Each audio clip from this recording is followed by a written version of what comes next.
The alarm clock ringing, but not in the morning. 7:30 p.m. Tired again, I get up and immediately do push-ups. My lifestyle causes my muscles to constantly contract. I sip bitter coffee while gazing at the city that never sleeps, inviting with its colorful neon signs and flickering lights in the distance. I'll be there soon. I'll reach the center of all the worries. What stories will this city offer me today? I put on my jacket and leather gloves. I start my vehicle, a 2006 Chevrolet Impala, 6 cylinders, 210 horsepower, gasoline. It's a good car. I can easily blend into the crowd with it. I start driving. I'm an Uber driver. I transport people where they want to go, and where they don't want to be.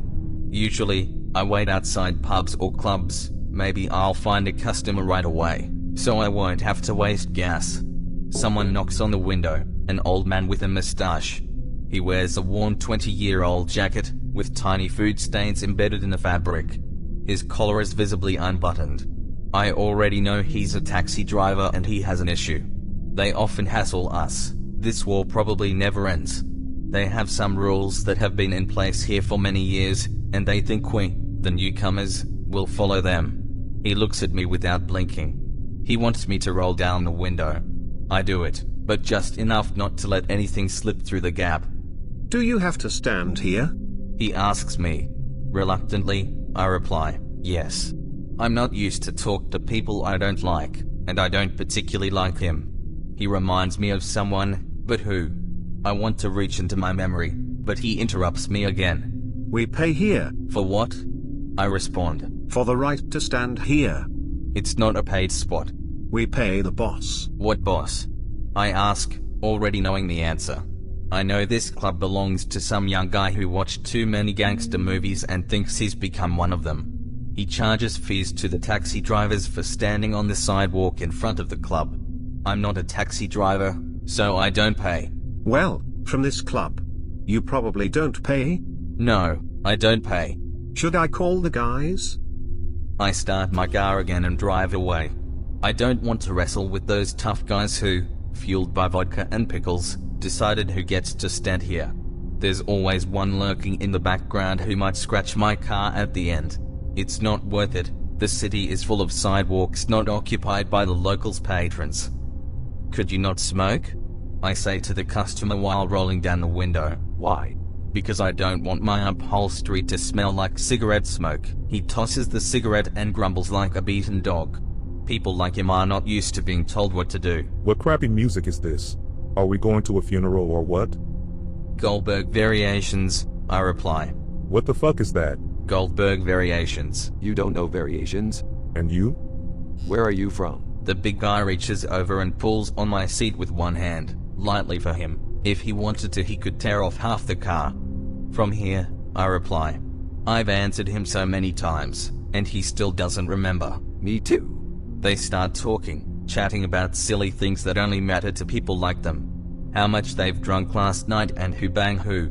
We arrive at a place, an old bar. It used to be full of people, but not anymore. Suspicious types hang around here, scaring away modern men who are afraid to look others in the eye. See you tomorrow.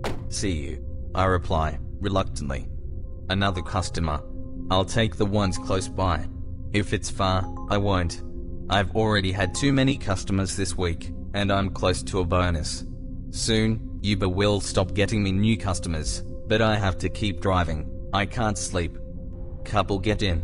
They don't say anything to me, so we just drive. Well-dressed, dignified, still young, so their lifestyle hasn't shown on their appearance yet. She keeps talking to him. He doesn't respond. He seems to be listening to something else. We've been driving for a while, and he still hasn't said a word to her. Thanks to her, I know the names of their mutual friends, the neighborhood where they live, and their jobs. He works for his father's company. How is it like to be certain of your future like him? It seems it wasn't meant for me. They don't even notice me, as if they didn't want to or couldn't. We arrive. He hands me a stack of bills, trying to impress his girlfriend with the tip amount. I wonder how much I'd get if I picked them up from a party. Another customer, a teenager. He's on the phone with his parents. They had to go away for a few days, and he can't stay home alone, so they send him to his grandma's at this late hour. They don't trust their own child to manage alone at home but trust a stranger to drive their child to the destination. Strange times. My mind is somewhere else. I'm still trying to remember who the taxi driver reminds me of. I take a turn into side streets to avoid the lights. I stop, I think. The loud slamming of the door interrupts my thoughts. It wouldn't have bothered me if it wasn't the sound of my own door. Oh, I'm sorry. The girl says, the only sober one. Young students, changing venues, reeking of cigarette smoke and indifference to the driver. One of them is completely drunk. They won't let them into any place in the state like this. I'll make 2 trips. In my profession, there are unwritten rules too. Not to take the drunk passengers is one of them. But it doesn't bother me. Prostitutes, students, and night owls, they're all the same to me, lowlifes. Alcohol changes a person, as my father used to say. Especially in the morning. And what are you looking at?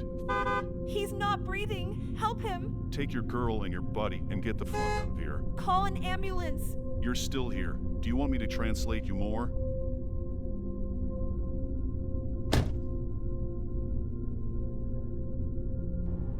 I'm tired of this city, these people. I'm tired of being entangled in their lives.